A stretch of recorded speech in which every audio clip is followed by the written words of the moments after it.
या भागातून शेतकरी आहेत, तर त्यांच्याकडून आपण त्यांच्या पुढे आपण लाईव्ह वेट करून बघू. एक मिनिट तुम्ही ठेवा, हे घ्या. हो हो, हा आता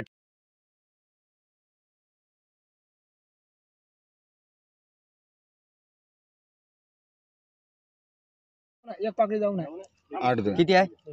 8 ग्राम आहे. आणखीन घ्या. आणखी एक घ्या. आणखी 10-12 लोक आहेत आपली व्यवस्थित कापसात. घ्या काका, 14 ठेवा. क्विंटल आला आहे ना एकरी. हो ना. हे बघा किती आहे भाऊ सांगितलं. काका, 9 ग्रॅम. बघा किती आहे? 9 ग्राम. तुमचं किती होतं? 9 ग्रॅम. 9 ग्राम, 8 ग्राम, 9 ग्राम आहे. आणि त्यात सरकी मोजा तुम्ही. अजून एक घ्या. 9 ग्रॅम. 9 ग्राम. आता तुम्ही काका तुम्ही याच्यात सरकी मोजा किती आहे. वजनदार कापूस जे आहे पहिलं 10 ग्राम पर्यंत जात होता, आता आपण 4 डिसेंबरला आहे. तरी पण जमीन सरकी एवढी हलकी आहे. इथं मागच्या वर्षी विटीच्या पट्ट्या होत्या. त्यात जर काळी जमीन असती तर आणखीन वेट आला असतं, पण बोंड मोजा ना काका, सरकी मोजा तुम्ही. एका याच्यात 9 आहे आणि 5 पाकळ्याचं बोंड आहे. म्हणजे किती सरक्या झाल्या एका बांडीत? 45. आपण सरेरास आपण 35 ते 40 पकडू.